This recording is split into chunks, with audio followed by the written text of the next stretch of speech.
Young people like to think about ways to change the world, right? And that's actually a positive part of their development. It's a stage that the developmental psychologist Jean Piaget called the messianic stage, and he associated that with late adolescence.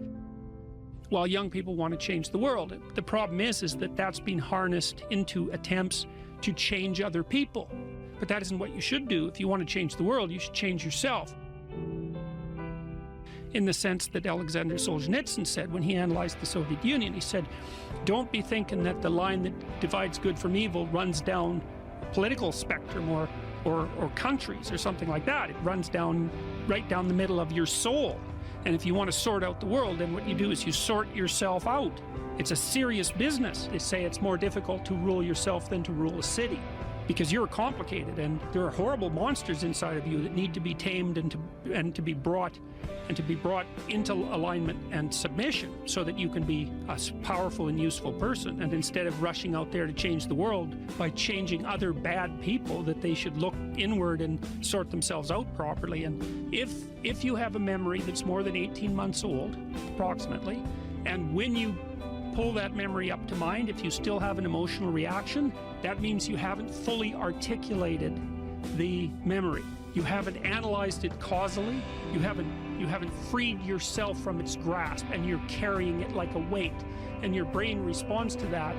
Like the more weight you're carrying like that, more baggage, let's say, the more of the stress hormone cortisol your brain produces. And cortisol makes you old. Divide your life up into 6 epochs. And then divide each of those, that might be, say, birth to kindergarten, and then maybe elementary school, and then maybe junior high school, however you want to do it. And then to write about the emotionally significant events in each of those epochs, and then to describe their effects on you, and then to analyze how you did in those situations, what you might have done differently, what you might do differently in the future, to straighten out your past.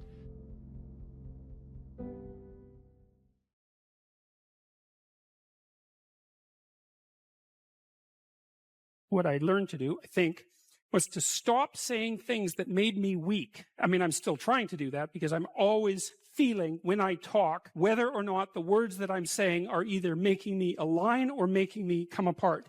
I think alignment is the right way of conceptualizing it, because I think if you say things that are as true as you can say them, let's say, then they come out of the depths inside of you. Because we don't know where thoughts come from. We don't know how far down into your substructure the thoughts emerge. We don't know what processes of physiological alignment are necessary for you to speak from the core of your being. We don't understand any of that. We don't even conceptualize that, but I believe that you can feel that. I decided that I would start practicing not saying things that would make me weak. And what happened was that I had to stop saying almost everything that I was saying. I would say 95% of it. It's a hell of a shock to wake up and realize that, and you might think, well, do you really want all of that to burn off? It's like, well, there's nothing left but a little husk, 5% of you. It's like, well, if that 5% is solid, then maybe that's exactly what you want to have happen. The issue is there are times in your life where you know that the thing that you're saying is not true. It's a deception. It's a lie of some sort, and you're using it to manipulate yourself or another person or the world. And you're also fully possessed of the idea that you can get away with it. You cite a tired brain, foggy thinking, as the reason to stop answering questions or giving a talk. How do you combat this while working or writing daily? Well, I eat a big breakfast relatively soon on waking. That really helps. If any of you out there are anxious, and many of you no doubt are, there'll be a large number of you who are anxious and don't eat breakfast. There'll be a whole bunch of you out there who think, well, I don't eat breakfast. It isn't necessary. It's like, that's wrong. It's necessary. You fasted all night. If you load yourself cognitively or physiologically in the morning, your brain, stressed, will encourage your body to produce insulin. It will take all the blood sugar out of your blood, and then you're done for the day. And then you'll be anxious. And a lot of the rest of you, too, you'll find if you're anxious, try this. It's really, really interesting experiment. The next time you're anxious, go eat something. Eat some protein and fat would be best. You could have cheese and crackers. I'm not a big fan of carbohydrates, but whatever. Eat whatever you're willing to eat, but make it solid. Don't eat a peanut butter, or don't eat a chocolate bar or something sweet. Eat something substantial, a piece of meat, a piece of cheese, some peanut butter, something like that. And then wait 10 minutes and see if you're less anxious. And try that for like 2 weeks. Every time you get anxious, eat something, because then you can find out if your anxiousness, if your anxiety is linked to low blood sugar. And it's very likely that it is, especially if you also get irritable and foggy in your thinking. And so, and the best way to treat that, as far as I've been able to tell, and there's a decent literature on this, is to make sure that you eat a big breakfast. And you might say, well, I'm not hungry in the morning. It's like, who the hell cares if you're hungry? I didn't say enjoy your breakfast. I said eat it. That's not the same thing. You know, there's lots of things that you need to do that you don't enjoy to begin with. You'll get hungry in 6 months and then you'll start to enjoy it. So that's a massive difference. I take small naps quite frequently. If I'm wiped out, you know, I'll go have a nap for 10 minutes or 15 minutes. And then that helps quite a lot. I try to wake up fairly regular, on a fairly regular schedule. That's another thing I would really recommend for people whose lives are in disarray and who are anxious. Try to fix your wake time. Sleep, going when you sleep, that's not so important. So you can still, you know, stay up late and have fun and all that. But getting up in the morning is really helpful. So, you know, and you also have to figure out how much you can work or write. I can't write for more than about max. My sustainable maximum for writing is 3 hours a day. And if I push it past that, then, especially if I'm editing, I make mistakes when I'm editing, so that's counterproductive, and I can't sustain it across time. And so I don't really think you can do more than about 3 hours of extremely intense intellectual work a day. Although if you have a nap, you can stretch that, but I think at least I end up paying for it across time. So nap, make sure you eat, and make sure that you get enough sleep. So that's how I combat it and try to make myself hyper efficient.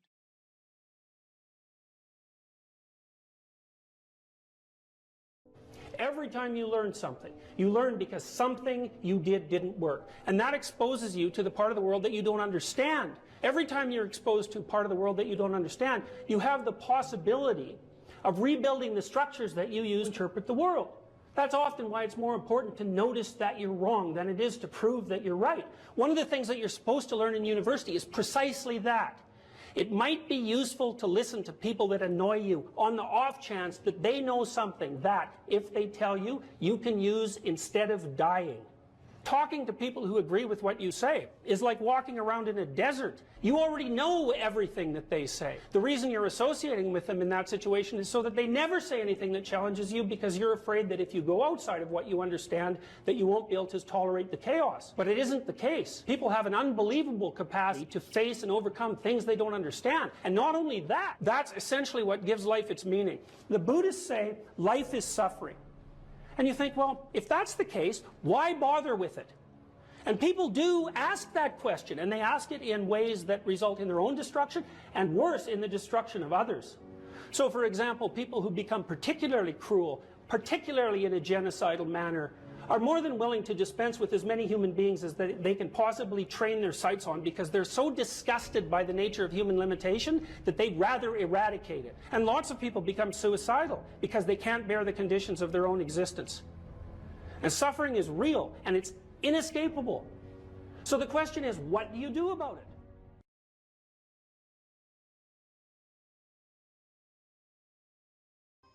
So as men move into their careers, how might responsibility and purpose be conceptualized? Well, look, so I always start from the fundamental observation that life is characterized by a fair bit of suffering. There's a tragic element to life. Tragedy tainted by malevolence. And what that poses a problem, and the problem is, well, what can sustain you through suffering and tragedy, betrayal and illness, death, loss, disappointment, frustration, confusion. And it's not hedonism. It's not happiness. Not if you conceptualize happiness in this narrowly pleasure-seeking hedonic way. First of all, that doesn't iterate very well. You know, you can drink 26 of vodka one night, and that might be a pretty fun night, but you know, the next 2 or 3 days are not going to be so pleasant, and you'll probably do at least 5 things that you seriously regret, assuming you can remember what they are. So it's not a great strategy, and everyone knows that, you know, that casual, impulsive pleasure-seeking is not, it's not a good game. Everyone knows that. And that doesn't mean you should be afraid to try it, right? That's entirely different. You need to bash yourself around a bit what did William Blake say? Wisdom through excess. There's definitely something to that. So, walling yourself away from experimentation,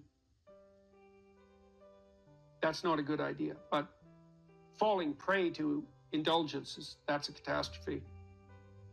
So you can't find, and then if your life is proceeding in a direction that's painful and tragic for reasons that might be really out of your control, obviously you're not going to be happy during those times. You may not have even the opportunity to seek anything that's pleasurable or the ability to experience it. So then what's going to sustain you under those circumstances and sustain your will to live, but even more importantly, protect you from the resentment and the moral corruption that unrequited suffering can so easily produce? And the answer to that is not happiness, but something like meaning. And then you might ask yourself, well, where is meaning to be found? And the answer seems to be primarily through the voluntary adoption of responsibility. So people find meaning in the love they have for their partner and their decision to care for someone else as well or better than they would care for themselves. They find meaning in that, and it can sustain itself across many, many decades, for better or for worse. That's no joke, that phrase. They find meaning in the relationship they establish with their children, assuming they take the responsibility for that relationship. They find meaning in their friendships. They find meaning in their business associations, their civic engagement. People moralize at older people, moralize at younger people and say, well, you should accept your responsibility. You should shoulder your duty. And that's true, but it isn't exactly that you should do it because you should do it, even though you should. It's that there isn't anything better that you can possibly do. Like, you have to justify yourself to yourself. You have to justify yourself to yourself because of your inadequacies and your failure and your error and your propensity to repeat errors that you know you shouldn't repeat, your sinful nature. You have to atone for that. And then you have to justify your life to yourself because it's characterized by death and suffering. And so you need something worthwhile to do. And, well, then you might say, well, there's nothing worthwhile to do. It's, well, you're probably not really in any position to make that judgment, till you've gone all in at least one thing. At least one thing. Because, who the hell are you? You're 16, you're cynical and nihilistic. It's like, you're not wise. You're not a philosopher. You don't know anything. And thank God, right? Because you don't even want to think you know anything because you're bloody miserable and you're suffering. And so if you're also right, well, then you're doomed. So you better bloody well pray that your cynicism and nihilism, unearned though it may be, is based on a fundamental falsehood. And it is. You can find deep significance in your life, and you find it essentially through the decision to voluntarily bear your suffering and to trudge uphill nonetheless. And there's something heroic about that in the most fundamental sense. And that heroism is something so deeply meaningful that it, in some sense, triumphs over even death. And so as you move forward through life, you mature, you start by developing responsibility for yourself, your friends, your roommates, then you take on a partner, and you have a family, and you expand the domain of responsibility and generosity, and you want to expand that. Who knows how much you can expand that? You could be a credit to the nation. Well, there's an aim. Why don't you aim to be like credit to the nation by the time you're 50? Because what, you got something better to do than that? And the answer to that's no. And, what are you going to do? You're going to pursue endless one-night stands. You're going to bury yourself nose deep in cocaine. You're going to become an alcoholic. You're going to pursue that tinsely, trashy hedonism that is nothing but destructive and generates nothing but self-contempt, and then bitterness, then misery, then vengefulness. It's like, that's why do that? It's easier in some sense, right? Although it's not, because it's rife with catastrophe and suffering. So it's way better to envision yourself as, that's the cross image fundamentally, right? The pathway to redemption is to bear your cross up the hill voluntarily. It's a hell of a thing to ask, right? Because you have to accept the fundamental limits of your mortal vulnerability. And you have to say to yourself, I will do good nonetheless. Right? And that's not obedience. That's not naivete. That's a cold decision, man. So everyone great makes that decision.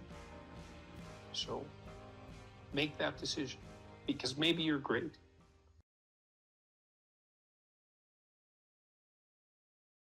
Most people have problems in living. They don't have psychological problems. Very frequently what I'm doing as a therapist is helping people have a life that would work. You know, and you can parameterize that. It's like, what do you need?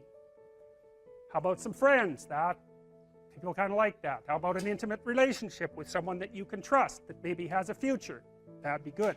How about a career that puts you in a dominance hierarchy somewhere, so at least you've got some possibility of rising, some possibility of stabilizing yourself, and a schedule and a routine, because no one can live without a routine. You just forget that. If you guys don't have a routine, I would recommend, like, you get one going, because you cannot be mentally healthy without a routine. You need to pick a time to get up. Whatever time you want, but pick one and stick to it, because otherwise you dysregulate your circadian rhythms and they regulate your mood. A schedule, that's a good thing, man. Your brain will thank you for it. It will stabilize your nervous system. With a bit of a plan, that's a good thing. Strategizing.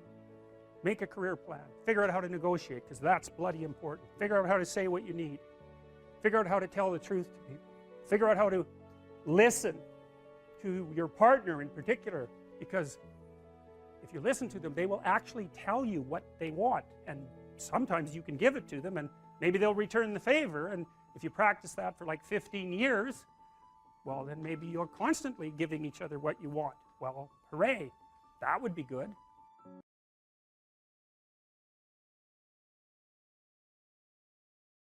Well, I don't know what to do. It's like, that's okay. Nobody does. Go do something. Do the best thing that you can think of. Put the best plan you have into practice. It's not going to be perfect, and it will change along the way, but it will change partly because you become disciplined pursuing the path, and as you become disciplined, you become wiser, and as you become wiser, you become able to formulate better and better plans.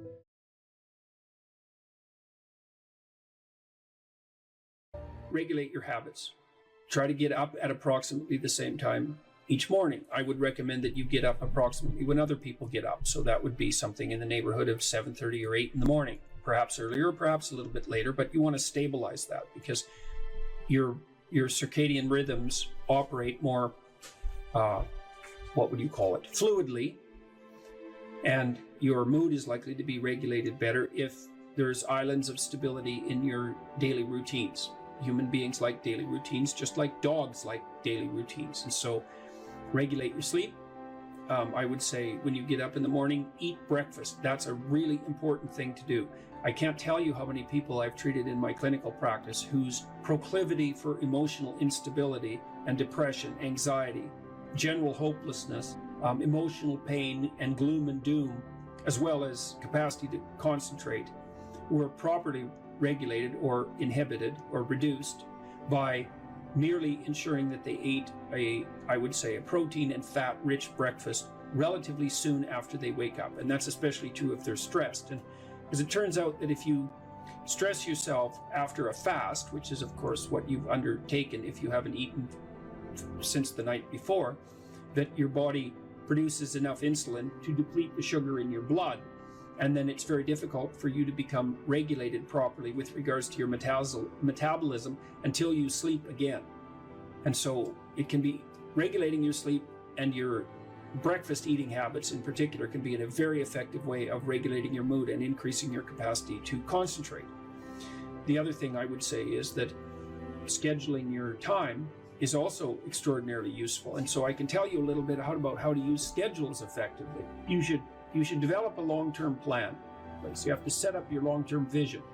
And then I would say once you set up that vision so that you know how to orient yourself, then you should start designing your days. And you can do that very effectively with a calendar like Google Calendar. Many people say, well, I hate using a schedule or I hate using a calendar. What you're doing is using the calendar as an external tyrant that's telling you what you should do if you were going to be a conventionally good person each day. So you load yourself up with arbitrary responsibilities. But that's not really how you should use a schedule. What you should use a schedule to do is to design the day that you would most like to have. And obviously that's going to include accepting some responsibility and undertaking to make progress on those things that you have to make progress on to keep your life from collapsing into chaos. But it should also mean that you schedule in activities that make you actually want to have that day. And so if you're using a schedule properly, that it can be your friend. And that can also be something that can increase your capacity to concentrate. And then I would say, well, if you're very scattered, then you can start to train yourself. You might say, well, I need to learn to read without distraction. So maybe what you do, you say, okay, well, for the next week, I'm going to read 10 minutes a day, and I'm going to try to limit the distractions. And if you're successful at that, then you could try 12 minutes a day. And if you're successful at that, you could try 15 minutes a day. And the trick is to set a goal for yourself that is slightly beyond your current level of performance, enough to be challenging, enough to be worthwhile if you accomplish, but not so difficult that you're likely to fail. And then practice incrementally, day by day, trying to inculcate the habits that you want to inculcate. And assume that it'll take you a number of months or even a number of years in order to become very fluent at the habit. The important thing is to start improving incrementally, because incremental improvement pays off like compound interest.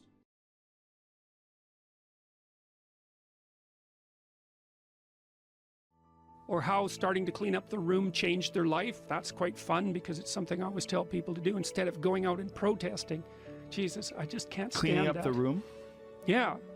Meaning? Well, my sense is that if you want to change the world, you start from yourself and work outward, because you build your competence that way.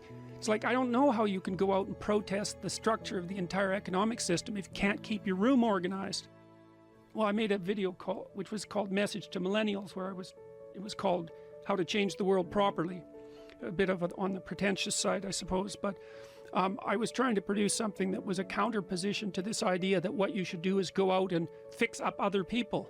You know, that's just not right. And there's a New Testament line about that, something about, you know, not worrying too much about the log in your neighbor's eye, or about the speck in your neighbor's eye when you have a log in your eye. What would the world be like if people stopped avoiding the things they knew they should do? You know, because the question is, how much are we contributing to the fact that life is an existential catastrophe and a tragedy? How much is our own corruption contributing to that? That's a really worthwhile question. The things you leave undone because you're angry, you're resentful, you're lazy, you have inertia. Well, you consult your conscience and it says, well, you know, that place over there could use a little work. It's the same as working on yourself, and so you clean that up because you can. And then things are a little clearer around you, and you're a little better off because you've practiced a bit, and so you're a little stronger, and then something else manifests itself and says, well, maybe you could like take a crack at fixing me up too. So you decide to do that, and then that gets a little bit more pristine, you know, and soon, and it's humble because you're not exceeding your domain of competence. You know, it's like, don't be fixing up the economy, 18-year-olds. You don't know anything about the economy. It's a massive, complex machine beyond anyone's understanding, and you mess with it at your peril. So, and can you even clean up your own room? No. Well, you should think about that. You should think about that.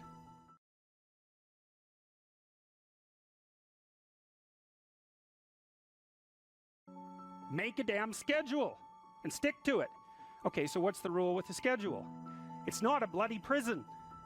That's the first thing that people do wrong. They say, well, I don't like to follow a schedule.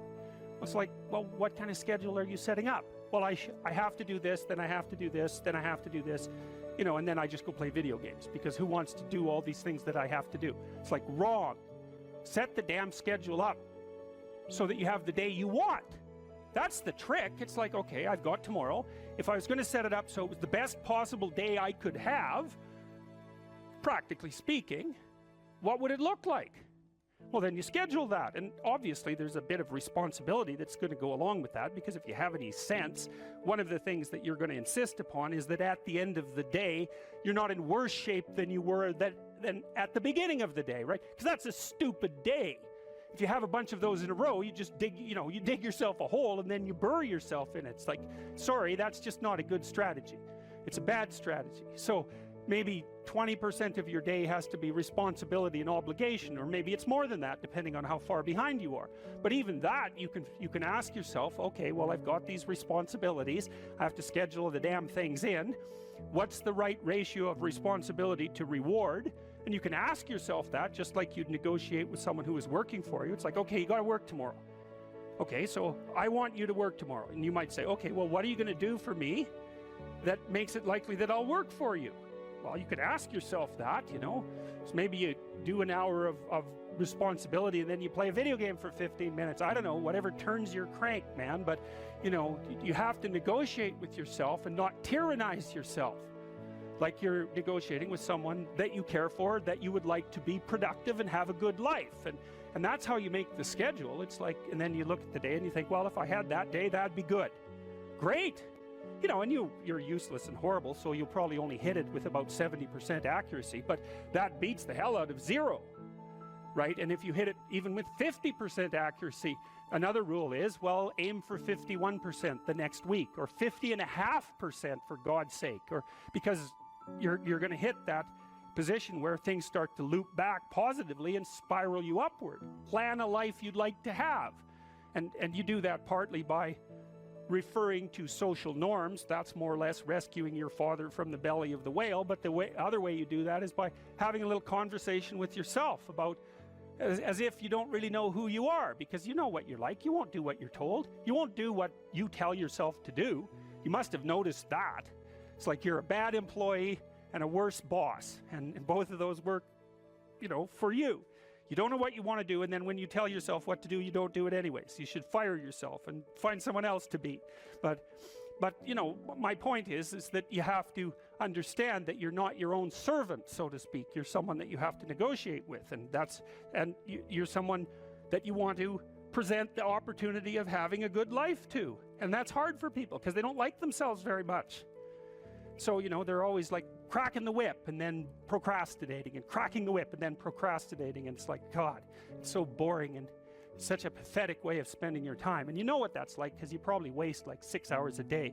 And I think we did an economic calculation about that a while back, right?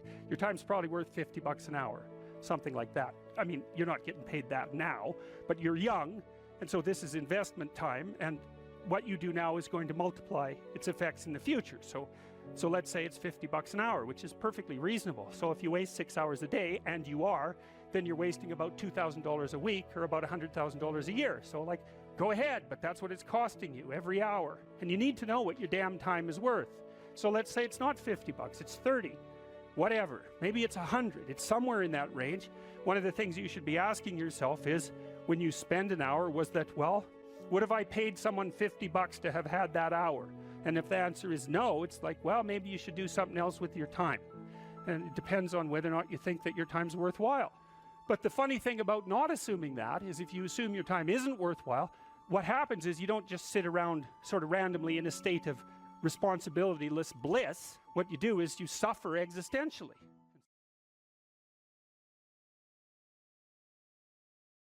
People don't get what they want is because they don't actually figure out what it is. And the probability that you're going to get what would be good for you, let's say, which would even be better than what you want, right? Because, you might be wrong about what you want easily, but maybe you could get what would really be good for you. Well, why don't you? Well, because you don't try.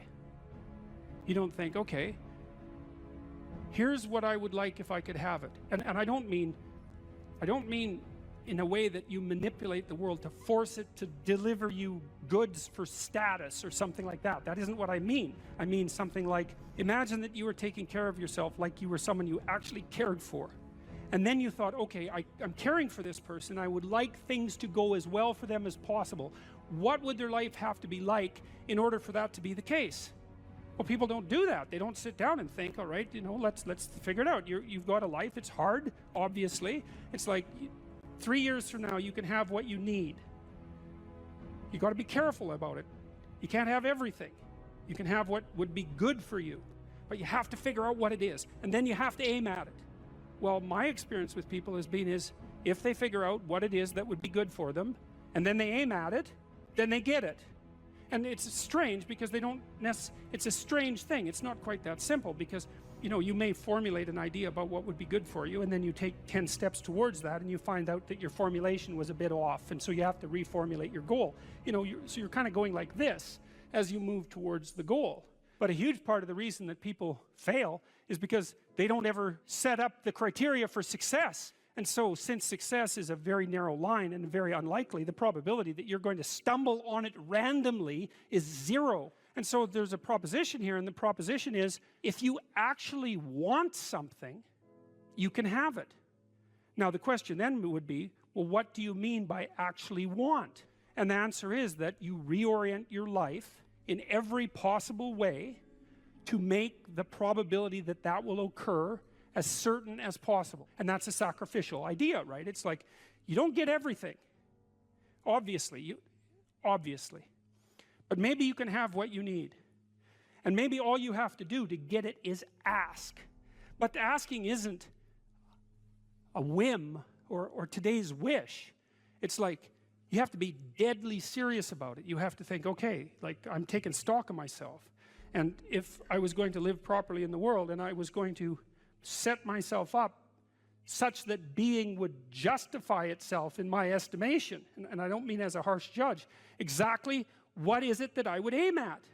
Sit on your bed one day and ask yourself, what remarkably stupid things am I doing on a regular basis to absolutely screw up my life? And if you actually ask that question, but you have to want to know the answer, right? Because that's actually what asking the question means. It doesn't mean just mouthing the words. It means you have to decide that you want to know. You'll figure that out so fast it'll make your hair curl.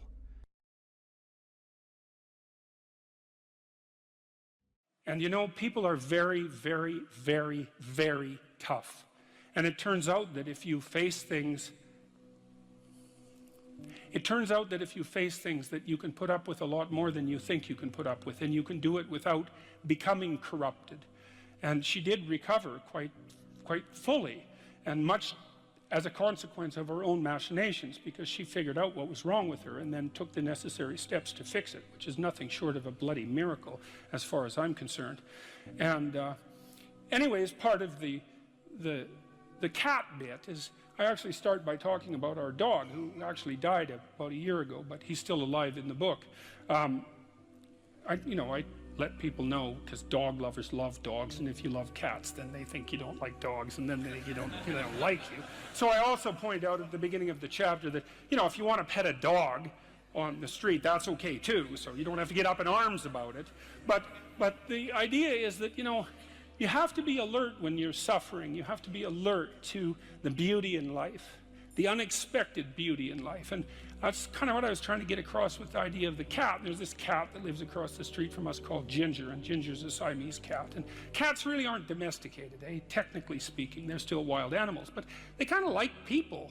God only knows why, but they do, you know. And so Ginger will come wandering over, and our dog looks at her, but they're friends, and she rolls over on his back, and Seiko used to, you know, nose her a bit, and then she'd kind of mosey over and let you pet her if she was feeling like it that day. And, you know, you have to look for that little bit of sparkling crystal in the darkness when things are bad. You have to look and see where things are still beautiful and where there's still something that's sustaining. And, you know, you narrow your time frame and you be grateful for what you have, and that can get you through some very dark times, and maybe even successfully if you're lucky. But even if unsuccessfully, then maybe it's only tragic and not absolute hell. And you can do that, you know, in the worst situation. You can make it only tragic and not hell. And there's a big gap between tragedy and hell. You know, there's nothing worse at a deathbed than to see the people there fighting. The death is bad enough, but you can take that, as terrible as it is, and make it into something that's absolutely unbearable. And maybe I think, and this is sort of what I closed the book with, this idea is that if we didn't all attempt to make terrible things even worse than they are, then maybe we could tolerate the terrible things that we have to put up with in order to exist, and maybe we could make the world into a better place, you know. And it's what we should be doing and what we could be doing, because we don't have anything better to do. And that's what the book is about, and that's the end of 12 Rules for Life.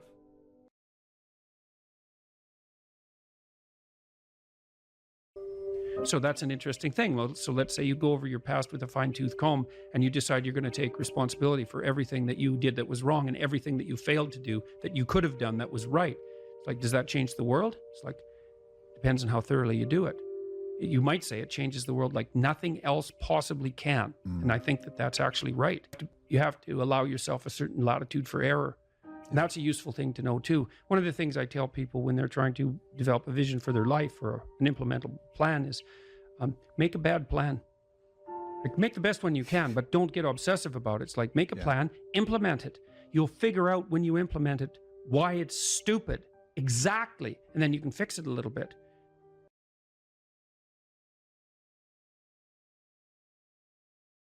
Carl Jung talked about this phenomenon he described as retrogressive restoration of the persona. It's a complicated idea, but basically what it means is that sometimes you take a leap forward and you learn some things, but you can't catalyze a new identity, so you try to go back and hide in your old identity. And that actually doesn't work, because, well, things have changed and you've learned something, and that isn't who you are anymore. And so it's like, you have to cut parts of yourself off in a destructive manner to fit back into the person that you were. Now what happens here is that Pinocchio escapes from this tyrannical situation and undergoes this descent into chaos, but he tries to go back home. He tries to go back to what he was. And he can't do that anymore. His father isn't at home anymore. And so when he goes home, he finds that there's no home there. Now, this happens to people sometimes, and it's often a shock to them. So they'll often stay under the thumb of their father. And you think, well, why would someone do that? Because it means they're subject to the tyrannical judgment of their father. They're always concerned about what their father would think, or whether their father approves of them, and so forth. And you think, well, that's got to be an unpleasant place to be. Why would you do that? Freud said, for example, that no one could be a man unless his father had died. And Jung said, yes, but that death can take place symbolically. Okay, so there's that part of the idea. And then another part of the idea is, one of the times in your life when you actually realize that you're an individual is when you'll go and ask your parents something and you'll realize they actually don't know any more about what you should do than you do. And that sucks. And that's partly why people are often willing to maintain a tyrant-slave relationship with their father. It's like, on the one hand, you have to be inferior in a relationship like that. You know, you've always got the judge watching you. But on the other hand, there's always someone who knows what to do. There's always someone standing between you and the unknown that you can go ask, what should I do? Well, at some point, you'll realize that the reason you can't ask that anymore is because they actually don't know any more than you do. And then that's a pain. Like that is a symbolic death. And that's also when you establish a more individual relationship with your parents. It's at that point that you could conceivably start taking care of them instead of the reverse. And that's a time that should come. But you have to let that image of perfection go. And that exposes you. Well, that's what happens here. You know, Pinocchio goes home and he wants things to be the way they were, and he wants to stay under the careful care of the benevolent father. But that's no longer possible. He's past that point, and that's why the father has disappeared. And so Geppetto has gone off to look for Pinocchio because he also needs his son, but in any case, the house is abandoned. And so then we see inside the house that everything's covered with cobwebs and everything's gone, and Pinocchio and the cricket sit on the steps and they're very concerned. First of all, they wonder where he went, so they're actually concerned that he's gone, but they also don't know what to do because there's just no going home. And so, you know, that's also the case that once you hit a certain point in your development, well, it's the same thing we already talked about. The answers that you're looking for are not going to be found in your parents' house. It's as simple as that. Now, you could artificially maintain your dependency, but you know, if you do that for too long, things get pretty ugly.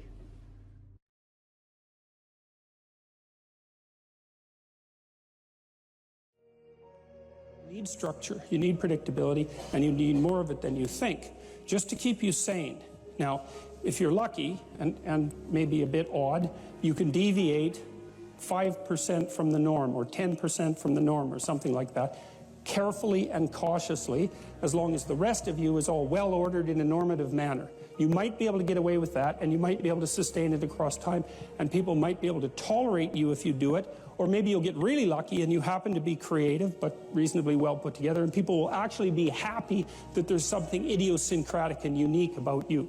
But even under those circumstances, mostly what you want is to have a routine that's disciplined, that's predictable, and bloody well stick to it. You're going to be way healthier and happier and saner if you do that. And then the other thing that you need, because this is one of the things the psychoanalysts got wrong, I think, is that they overestimated the degree to which sanity was a consequence of being properly structured internally, you know. Because from the psychoanalytic point of view, you're sort of an ego, and that ego is inside you. And of course, it rests on an unconscious structure, but the purpose of psychoanalysis is to sort out that unconscious structure and the ego on top of it, and to make you a fully functioning and autonomous individual. But there's a problem with that, because the reason that you're sane as a fully functional and autonomous human being isn't because you've organized your psyche, even though that's important. The reason that you're sane if you have a well-organized unconscious and ego is because other people can tolerate having you around for reasonably extensive periods of time, and will cuff you across the back of the head every time you do something so stupid that people will dislike you permanently if you continue. And so what people are doing to each other all the time, just non-stop, is broadcasting sanity signals back and forth, right? It's like you smile at people if they're not only behaving properly, but behaving in a way that you would like to see them continue to behave. You frown at them if they're not, you ignore them if they're not, you shun them, you roll your eyes at them, you manifest a disgust face, you don't listen to them, you interrupt them, you won't cooperate with them, you won't compete with them. It's like you're blasting signals at other people about how to regulate their behavior so frequently, well, it just makes up all of your social interaction. That's why we face each other, and we have emotional displays on our face, and we're looking at each other's eyes, and we know as much as we can about what's going on with each other, given that we don't have immediate access to the contents of their consciousness. And so partly what you're doing with your routine is establishing yourself as a credible, reliable, trustworthy, potentially interesting human being who isn't going to do anything too erratic at any moment. And everyone else is around there tapping you into shape, making sure that that's exactly what you are. And that's how you stay sane. And so what happens to people too, if they don't have a routine and they get isolated, is they start to drift.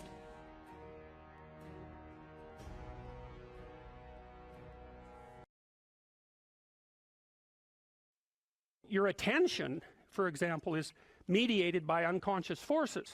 And you know that perfectly well. And this is another Freudian observation. You know, if you're sitting down to study, for example, your conscious intent is to study. But you know perfectly well that all sorts of distraction fantasies are going to enter the theater of your imagination non-stop and annoyingly. And there isn't really a lot you can do about that except maybe wait it out. You know, so you'll be sitting there reading, and your attention will flicker away. You'll think about, I don't know, maybe you want to watch Jane the Virgin on Netflix or something like that, or maybe it's time to have a peanut butter sandwich, or you should get the dust bunnies out from underneath the bed, or it's time to go outside and have a cigarette, or maybe it's time for a cup of coffee. Or it's like all these subsystems in you that would like something aren't very happy just to sit there while you read this thing that you're actually bored by, and so they pop up and try to take control of your perceptions and your actions non-stop. Maybe you think, well, this is a stupid course anyways, why do I have to read this damn paper, and what am I doing in university, and what's the point of life? It's like you can really get going if you're trying to avoid doing your homework, and then you might think, well, what is it in you that's trying to avoid? Because after all, you took the damn course and you told yourself to sit down. Why don't you listen? Well, because you're a mess. That's basically why. You haven't got control over yourself at all. And no more than I have control over this laptop. Okay, so there's the memory function of the unconscious, and there's the dissolutive function. That's an interesting one. The unconscious contains habits, once voluntary, now automatized, and dissociated elements of the personality, which may lead a parasitic existence. That's an interesting one. I would relate that more to procedural memory. You know, so what you've done is practice certain habits, whatever they might be, let's call them bad habits, and you like those things to get under control, but you can't. So maybe when you're speaking, for example, you use like and you know, and you say a lot. And you've practiced that, so you're really good at it, and you'd like to stop it, but you don't get to, because you've built that little machine right into your being, right? It's neurologically wired, and it's not under conscious control, and anything you practice becomes that. It becomes part of you, and that's another element of the unconscious, a different part. And then there's a creative part, which is that, well, you know, you're sitting around and maybe you're trying to write something, or maybe you want to produce a piece of art or a piece of music, or maybe you're just laying in bed dreaming, and you have all these weird ideas, and especially in dreams, it's like, where do those things come from? And even more strange, one of the things that's really weird about dreams, and almost impossibly weird, is that you're an observer in the dream. It's like a dream is something that happens to you. Well, you're dreaming it, theoretically, so how is it that you can be an observer? It's almost like you're watching a video game or a movie, but you're producing it, at least in principle, although the psychoanalysts would say, well, no, not exactly. Your ego isn't producing it, your unconscious is producing it. It's a different thing. It's a different thing, and of course Jung would say, well, it's deeper than that. The collective unconscious might be producing it. It's, in some sense, it isn't you exactly, or it isn't the you that you think of when you think of you. And that's the ego from the Freudian perspective, the you that you identify with. That's the ego. And outside of that is the unconscious. The id, that's more the place of impulses, and you could think about those as the biological subsystems that can derail your thinking, right? And that govern things like hunger and sex and aggression, and your basic instincts is another way of putting it. And it's a reasonable way of thinking about it, because these are subsystems that you share with animals. You share them certainly with mammals, you share most of them with reptiles, you share a lot of them with amphibians, and even going all the way down to crustaceans there's commonality, for example, in the dominance hierarchy circuits. And so these are very, very old things, and the idea that you're in control of them is, well, you're not exactly in control of them. And I would say the less integrated you are, the less you're in control of them, and the more they're in control of you. And that can get really out of hand, you know. You can be, like with people who have obsessive compulsive disorder, for example, which seems to be, I would say, the dissolutive elements in some sense of the unconscious, the way that it's portrayed here. Poor people with obsessive compulsive disorder, they can spend half their time doing things that they can't really control, and they have very strong impulses to do them, and it's very hard on them to block them, you know. They'll almost panic if those things are blocked. And then you have people with Tourette's syndrome, you know, that they'll be doing all sorts of weird dances and spouting off obscenities and imitating people without being able to control it, and sometimes a little bit of antipsychotic medication can dampen that down, but it's as if there are these autonomous semi-spirits inside of them that grip control over their behavior and make them do things. And you know, you find that to some degree in your own life, because maybe you've become very attracted to someone, even maybe you don't want to be attracted to the person, and then you find yourself, you know, texting them when you know perfectly well that you should be going to bed, and you know, you're in a grip of something, and you can't control it, and that's all part of the unconscious and all part of what Freud was studying.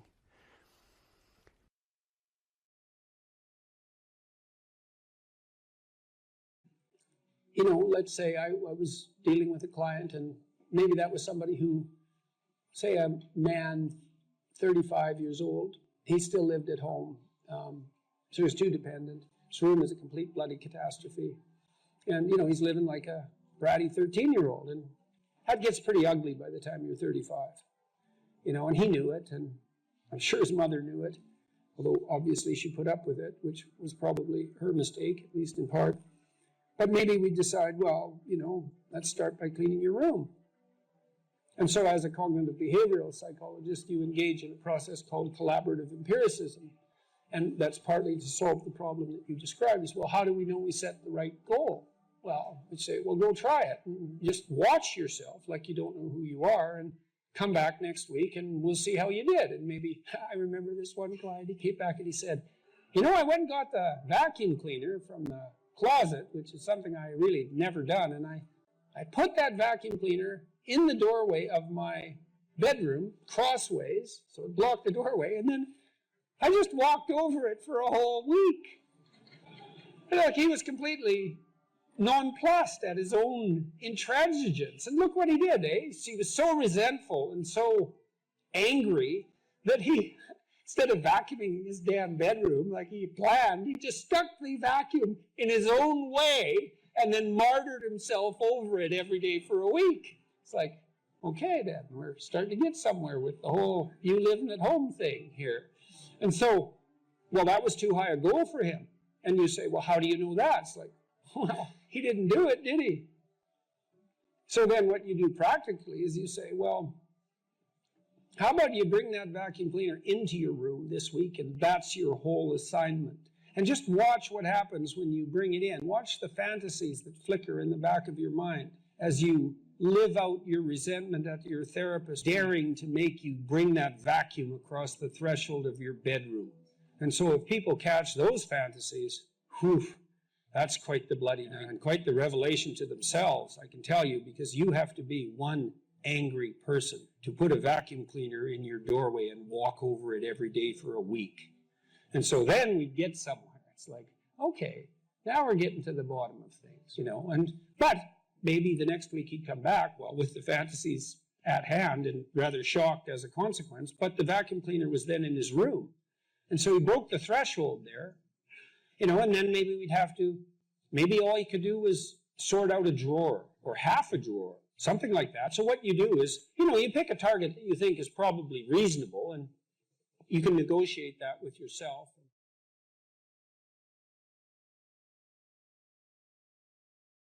Now, this young man told me that his life lacked purpose and direction and meaning, and that he was nihilistic until he read Zen and the Art of Motorcycle Maintenance, which is a book I actually like quite a bit. I've read it 3 times at different decades of my life.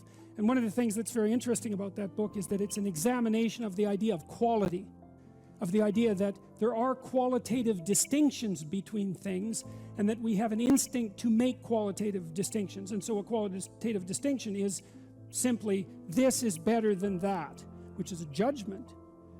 Okay, now what Ratzinger is hypothesizing is that the person in and of, you know how the modern idea is you're supposed to accept yourself. I think that's an insane idea, by the way. Really, I can't think of a more nihilistic idea than that you're already okay. It's like, no, you're not. And the reason you're not is because you could be way more than you are. And so what do you want to be? You want to be okay as you are? Or do you want to strive towards what's better? And this young man, this Australian, he said that the reason that Zen and the Art of Motorcycle Maintenance had such an impact on him was because he wasn't happy with his current mode of being, right? He didn't consider the manner in which he conducted himself sufficient. And the fact that the author of Zen, and it was Persig, laid out the notion that you could make qualitative distinctions, and there really was a difference between good things and bad things, or great things and evil things. It gives you direction. It gives you the possibility of moving upward. And Ratzinger is pointing out, at least to some degree, that human beings are insufficient in and of themselves and need the movement upward. And so they need to conceptualize something like the highest good, and then to strive for that. And the thing is that there isn't any difference between conceptualizing the good and being judged.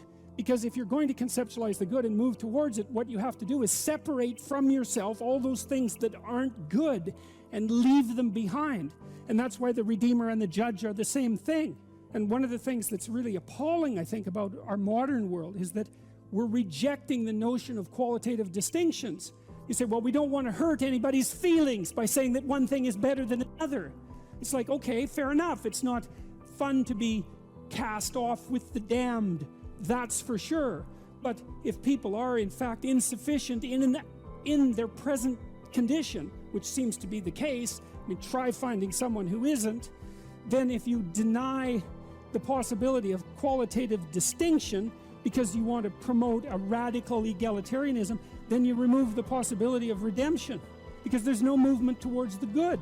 And it seems to me that it's a catastrophe to sacrifice the good for, well, it's a catastrophe to sacrifice the good for the equal. Because for us to be equal would mean, as far as I can tell, that we would all be equally unredeemed and miserable.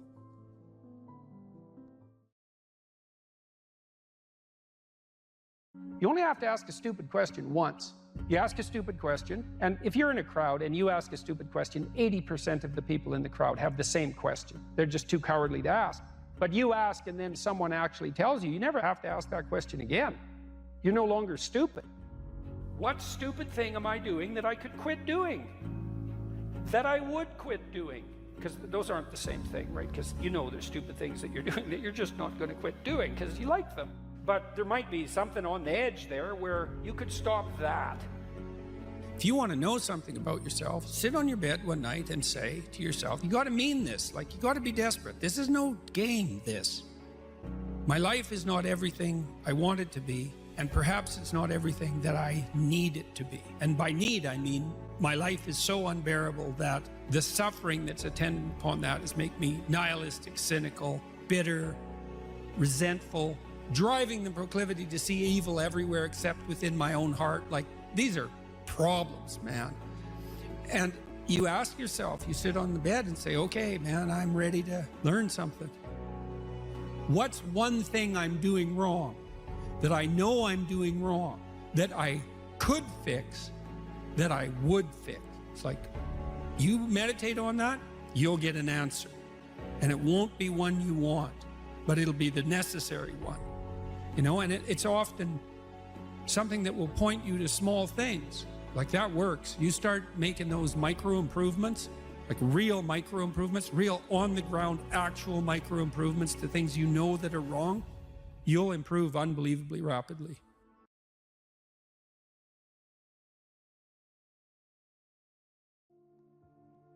We've met some of your fans, and we got the impression they were all male fans, the ones that we talked to, and that they were struggling with their manhood, and that you give them this message that it's okay to be a man. It's not okay. It's necessary. What the hell are we going to do without men? You look around the city here, you see all these buildings go up, these men, they're doing impossible things. They're under the streets, working on the sewers, they're up on the power lines, in the storms and the rain. They're keeping this impossible infrastructure functioning, this thing that works in a miraculous manner. They work themselves to death, and often literally.